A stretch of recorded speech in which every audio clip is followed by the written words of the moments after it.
de Jesus nos abençoe. E nós vamos iniciar as reflexões da noite com um conto que faz parte do livro Evangelho em Casa, do Espírito Meimei, psicografia de Francisco Cândido Xavier. O conto diz o seguinte: um rei muito poderoso, sendo obrigado a longa viagem, tomou uma grande fortuna e entregou ao seu filho, encarregando-lhe de construir uma grande casa tão bela quanto possível. O jovem príncipe, muito egoísta, arquitetou um plano para enganar o próprio pai, de modo a aproveitar os prazeres da vida, e passou a comprar materiais de baixa qualidade. E onde deveria utilizar metais raros, utilizava latão. No lugar de mármore, comprou madeira barata. E onde necessitava pedra sólida, aplicou terra batida. Com isso, sobrou muito da fortuna para gastar com os seus amigos.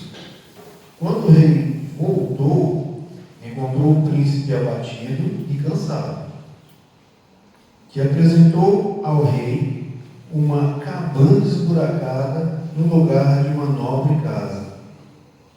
O rei, no entanto, deu ao príncipe a chave da cabana e disse: a casa que mandei construir é para você mesmo, meu filho.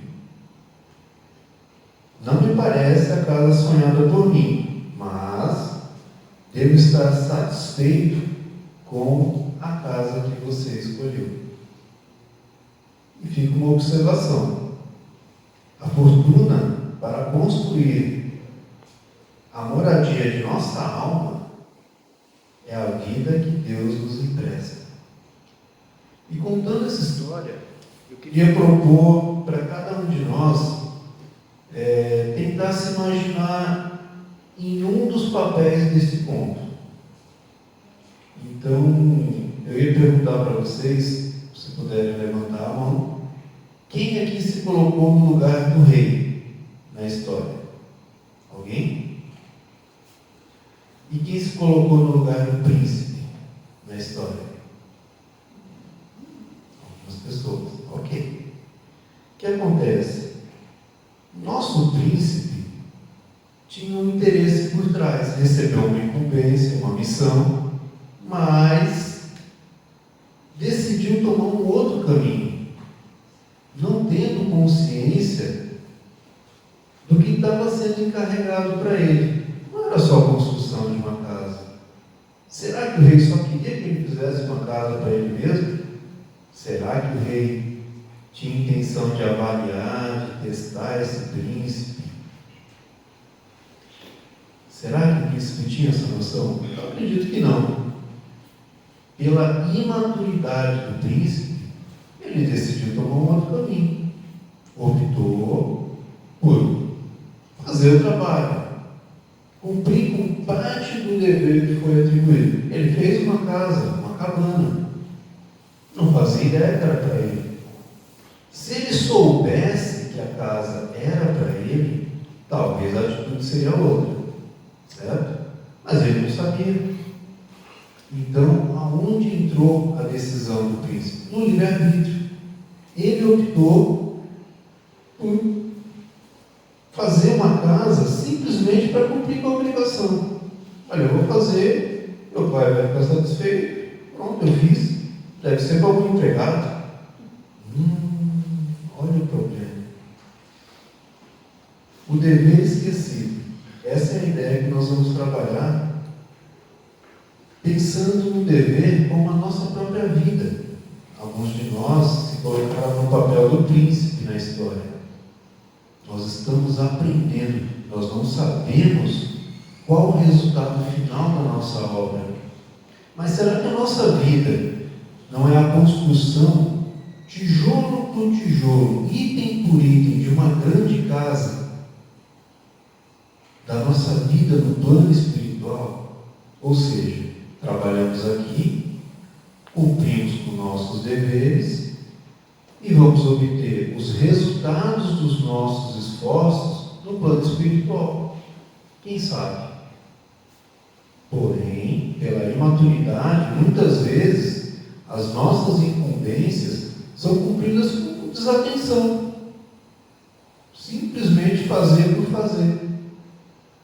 Eu vou seguir meu caminho, vou fazer da forma que eu acho melhor e tudo bem. E ninguém vai me julgar. Será mesmo? Será que o príncipe não está plantando uma semente que ele mesmo vai colher lá na frente? Ele ganhou uma casa, não ganhou? Mas no lugar de uma casa nobre, ganhou uma cabana esburacada. Ali ele ia morar, ali ele ia passar os seus dias. Mas ele não era um príncipe? Vocês sabiam que ele era um príncipe. Quem é que vai herdar esse reino um dia? Não é ele mesmo? Será que o reino estava avaliando, aferindo o comportamento, as qualidades do príncipe? O rei concedeu uma grande parte da sua fortuna para ele, mas não tudo, uma grande parte. Então, tem a sabedoria do rei envolvida nessa história. Eu não vou deixar tudo para ele. Por quê? Porque ele está sendo avaliado. É parte do processo, é o início. E aí vamos ver qual vai ser o comportamento dele. Qual será o nosso comportamento quando na vida real nós estivermos no lugar do príncipe? Qual vai ser a nossa postura diante dos deveres que Deus coloca em nossas mãos? É isso que nós vamos trabalhar um pouquinho essa noite. Então, qual seria um dos motivos do desvio do príncipe? A imaturidade, a vontade de gozar a vida com os amigos, mas dentre outros, tem a questão de se livrar de um problema muito rápido. E quantos de nós não querem, às vezes, se livrar de uma dificuldade, uma dor, um problema de saúde, uma questão financeira muito rápido? O mais rápido possível. Todos nós, na verdade. Por quê? Porque a gente não quer sofrer. Ninguém quer sofrer. Isso é um fato. Mas, às vezes, o sofrimento vai nos encaminhar a uma maturidade, a um benefício no futuro. Então, tentar fazer as coisas muito rápido, tentar encerrar com a missão muito rápido, pode não ser o caminho. Pode ser preciso um pouco mais de tempo, um pouco mais de trabalho, um pouco mais de esforço da nossa parte. Então, para o início, a gente pode pensar como parte de deveres que nós temos a cumprir na nossa existência, não fazer aos outros aquilo que não gostaríamos que fosse feito para conosco. É um início. Por quê? Porque é parte de um relacionamento. Você se comporta de maneira educada, você é um bom amigo, um bom marido, um bom pai, um bom filho. Como você gostaria de ser tratado? Você trata as pessoas assim. É garantido? Não.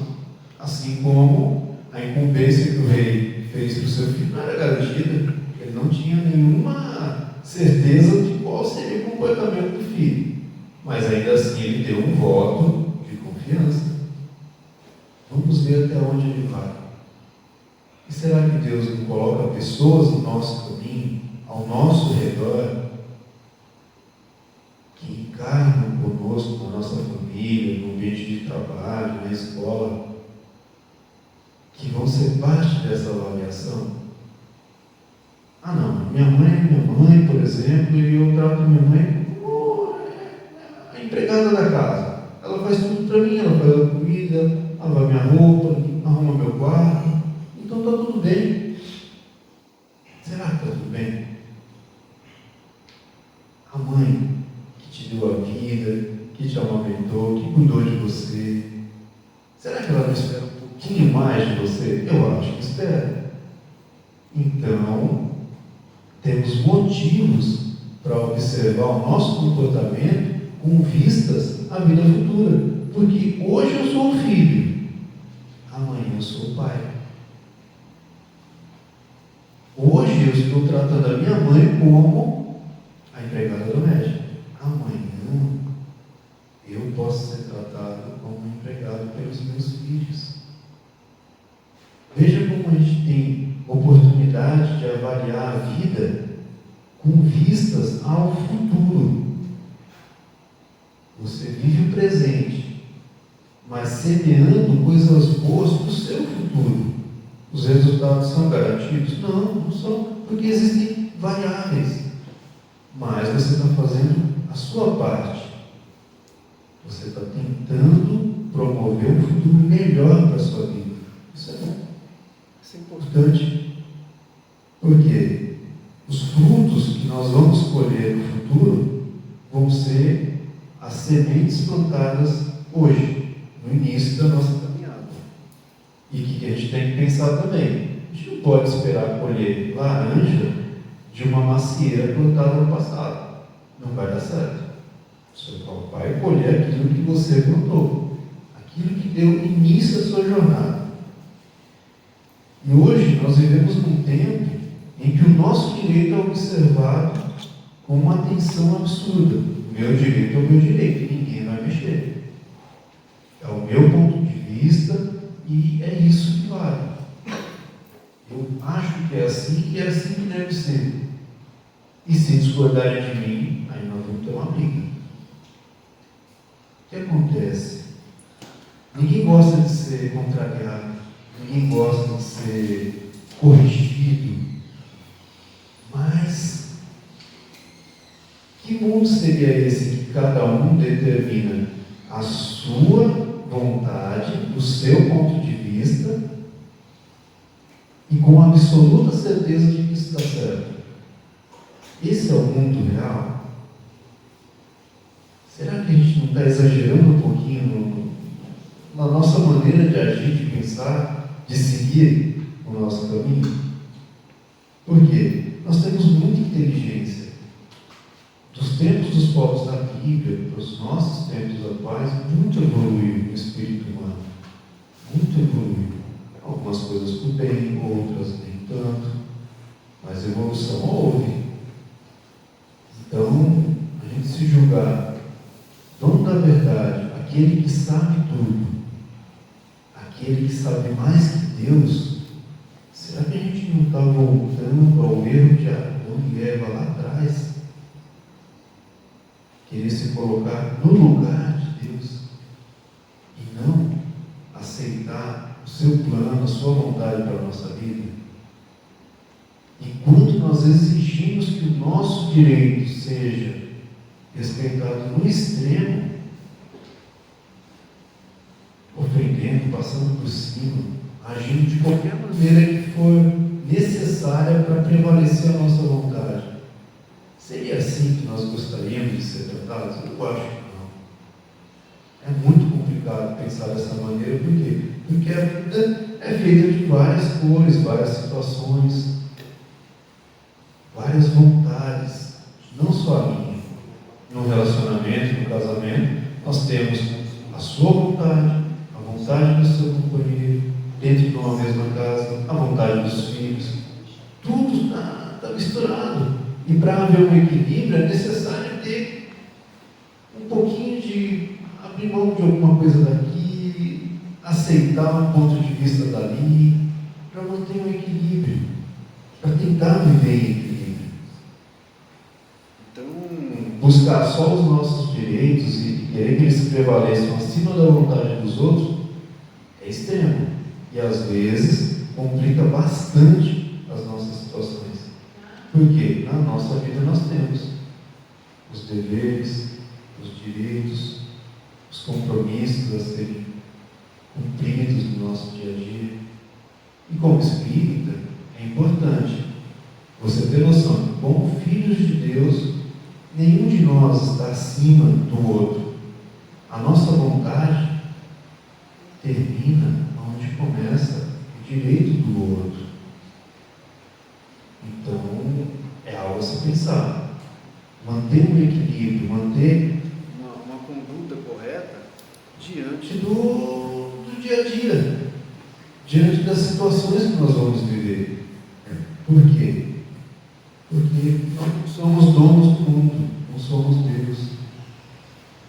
Temos que respeitar a vontade dos nossos irmãos. O olhar diante da vida que nós temos não é o mesmo do meu irmão, do meu vizinho. O meu ponto de vista é diferente do dele. E tudo bem, ele não é meu inimigo. Ele só tem um pensamento diferente do meu, mas não é meu inimigo. Isso é muito importante de se pensar. Assim como eu tenho compromissos, ele tem compromissos também. É muito importante seguir a nossa caminhada tendo em vista que nós estamos todos no mesmo planeta, no mesmo plano físico. E cada vez que um de nós quer sobrepor a sua vontade acima de todos os outros, nós temos exemplos, inclusive nos nossos dias atuais, de guerras, de dor, de sofrimento, e entristecem os nossos corações, simplesmente por não aceitar o ponto de vista do vizinho. Então, seguindo, nós temos que pensar também em nosso passado. Quais foram os compromissos assumidos em vidas passadas que nós também, por imaturidade, não demos conta, não aceitamos cumprir, desistimos, abrimos mão. E nesse processo, nós atrapalhamos a evolução de pessoas que estavam ao nosso redor. Nós não recordamos das pessoas que nós ferimos, que nós desviamos do bom caminho, mas isso aconteceu. Hoje temos pessoas ao nosso redor que talvez nós devemos muito para elas. Temos uma dívida muito grande. Por quê? Porque essas pessoas vão ter que encarnar próximas de nós para que a gente resgate alguma ofensa, algum crime, alguma atitude não feliz. E nós vamos aceitando esse tipo de obrigação aos poucos. Devagarzinho a gente vai conseguindo reconstruir a história que não foi bem escrita no passado. Deus nos concede encarnações sucessivas com a intenção de refazer, corrigir, acertar aquilo que não deu muito certo. É sempre tempo de recomeçar. É sempre tempo da gente fazer um novo futuro para a nossa história. Perdoar, pedir perdão, entender o ponto de vista do outro, o comportamento do outro, com indulgência, com resignação, é parte da nossa caminhada. É importante para nós que cada um consiga deixar um pouquinho o seu ponto de vista e pedir para Deus decidir o que é melhor numa situação difícil. Ouvir o irmão que está do lado, aceitar que ele não pensa da nossa mesma maneira, da nossa forma, porque é outra vida, é um outro espírito, tem outras experiências, tem um outro olhar pelo mundo. E assim eu e ele vamos nos educando, dia após dia.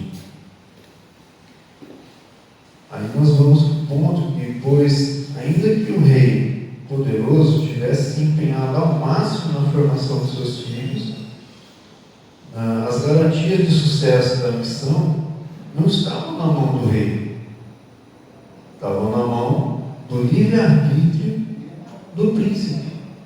Será que o rei foi alguém que não educou seu filho, não deu carinho para ele, não deu bons exemplos de como coordenar aqueles súditos, manter a fortuna do reino? Será que isso não aconteceu? Isso é garantido, por mais que nós eduquemos os nossos filhos, os nossos parentes, sejamos um bom exemplo para as pessoas que estão ao nosso redor, é garantido que todos ao nosso redor vão ter um comportamento 100% correto? Não é. Não é. Por quê? Cada um tem o seu livre-arbítrio, cada um tem direito ao seu ponto de vista, ao seu direito de errar. O rei fez o máximo possível para levar o seu filho até aquele ponto de aflição. A partir daquele momento, o rei soltou o filho com parte da sua fortuna e quis que o filho fizesse o melhor possível, aquilo que estava no alcance dele. Naquele momento não deu muito certo, mas a lição ficou para o filho.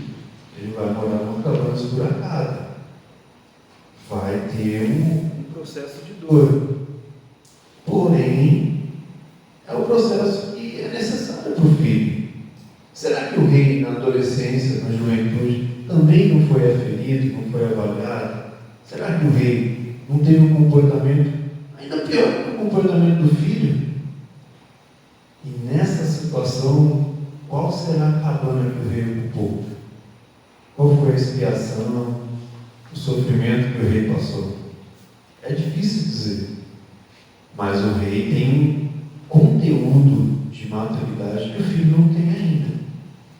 E tomou a decisão de buscar observar qual o comportamento do filho diante da missão que foi concedida. O rei lamenta as escolhas do filho. Lamenta. Ele queria que o filho construísse uma casa de luxo, uma casa com toda a beleza que um príncipe merecia. O rei poderia ter feito. Vocês não acham que ele poderia ter ele mesmo feito a casa?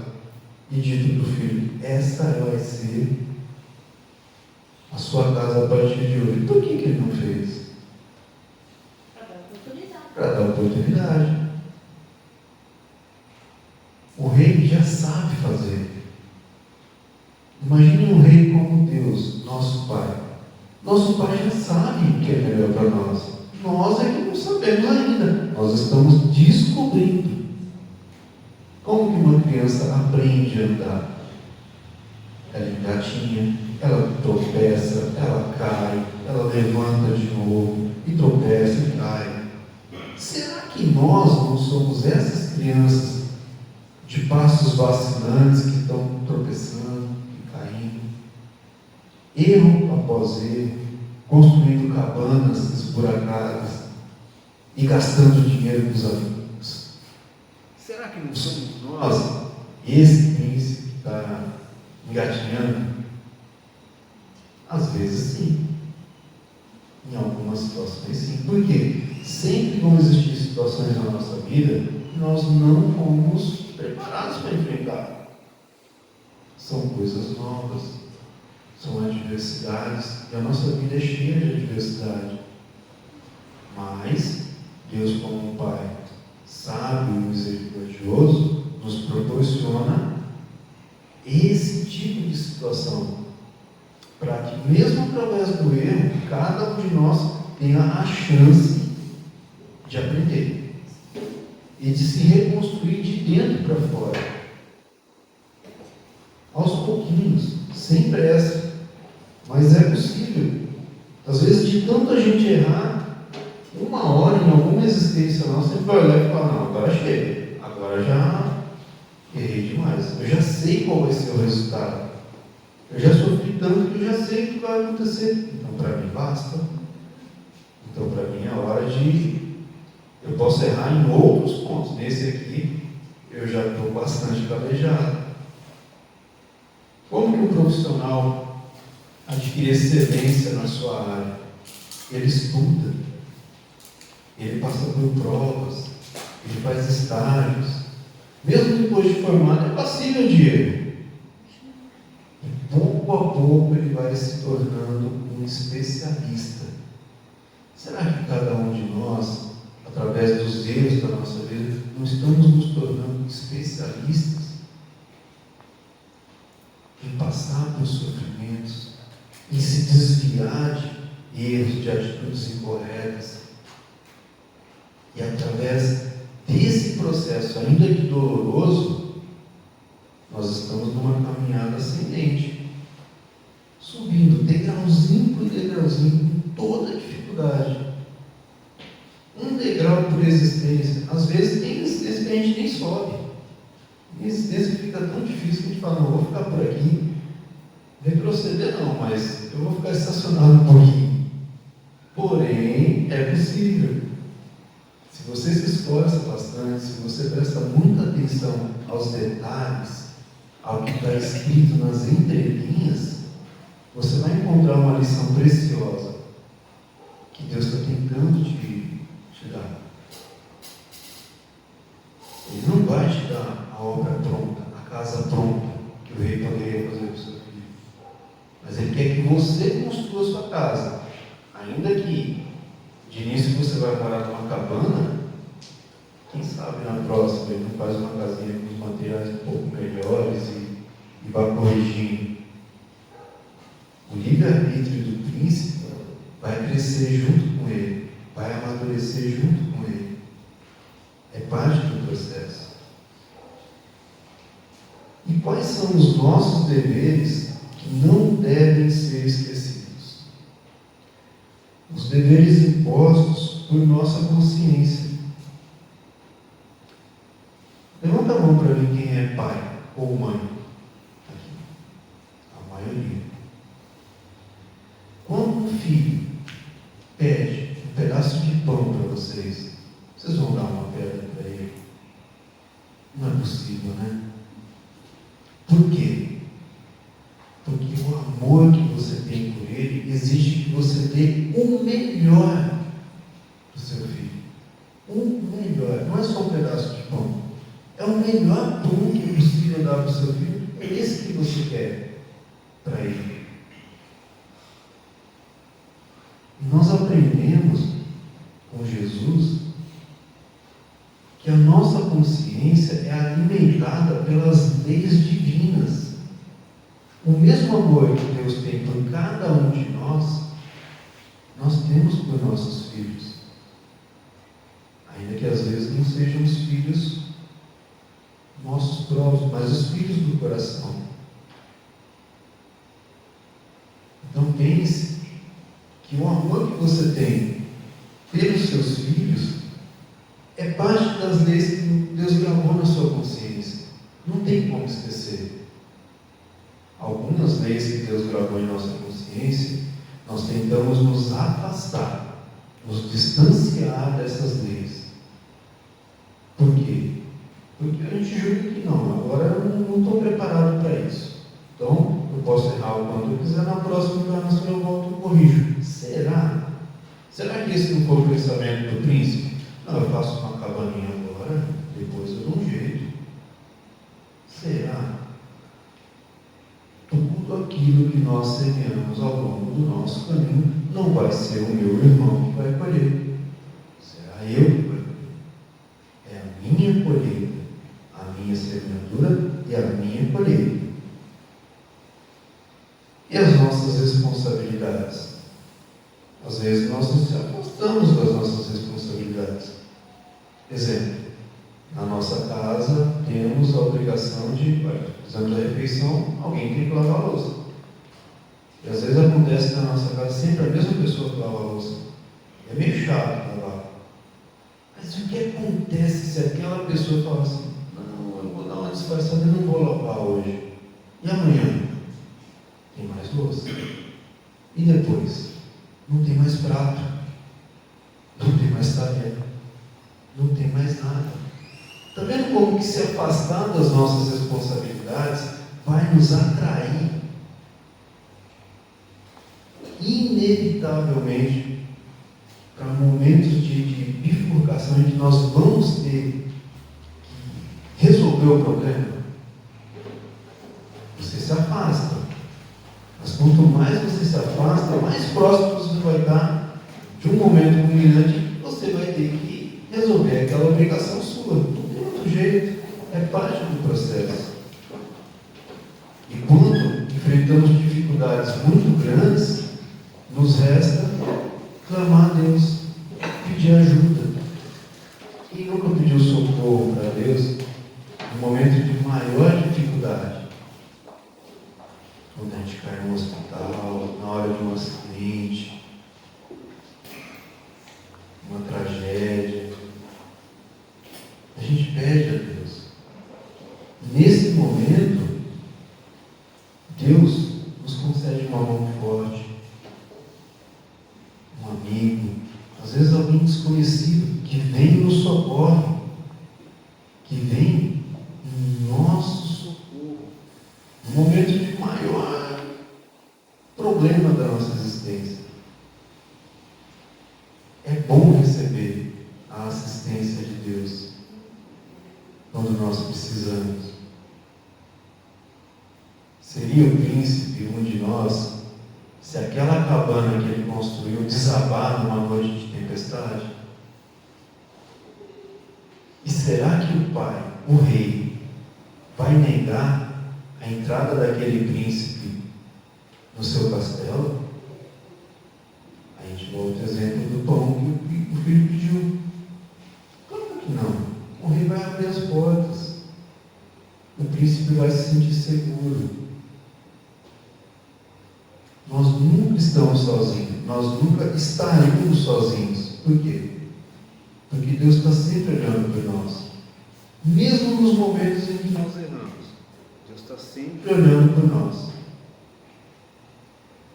E quando você pedir mesmo, com fé, com lágrimas nos olhos, com o coração apertado, Ele vai estender os braços fortes que vão nos sustentar.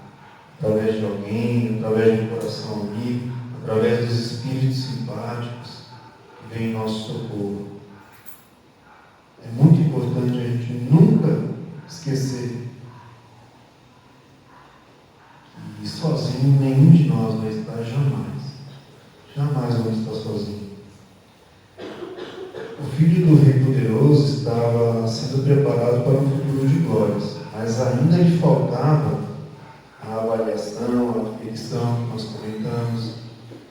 O que seria do reino se fosse transferido para o príncipe nesse momento de maturidade?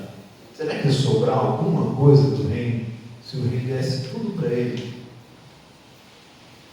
No momento em que ele, ao invés de construir uma grande casa, com toda a riqueza que era possível, ele simplesmente construísse uma cabana e o rei falou: toma, agora você merece.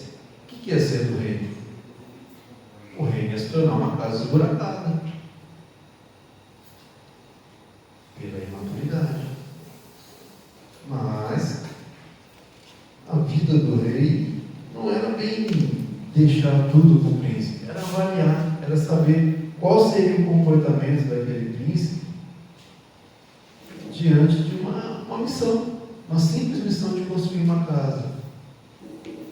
Então, já temos consciência daquilo que nós semeamos, daquilo que nós vamos colher. Às vezes a semeadura não é tão precisa, não é tão acertada, mas é o que nós podemos fazer naquele momento. Através de uma colheita amarga, de poucos frutos, nós vamos entender que erramos e que podemos corrigir, que o nosso Pai nos concede novas oportunidades.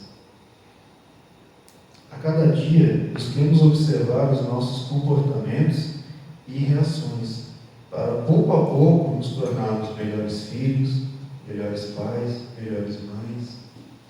Isso leva tempo e exige muito esforço de nossa parte, mas sem pressa, pois a pressa é inimiga da perfeição. E tudo relativo à perfeição remete a Deus nosso Pai e a Jesus nosso Mestre. Ainda que a passos vacilantes, como a criança que está aprendendo a andar, trilhamos os caminhos desconhecidos, amparados por mãos seguras dos nossos espíritos amigos, sempre em frente, guiados pela divina luz em ascensão ao Pai. Que a nossa caminhada de hoje em diante mire mais os deveres para com Deus com o próximo. E observe os nossos direitos de maneira madura e consciente de que somos todos iguais, como filhos de um mesmo Pai, e herdaremos assim o infinito das glórias.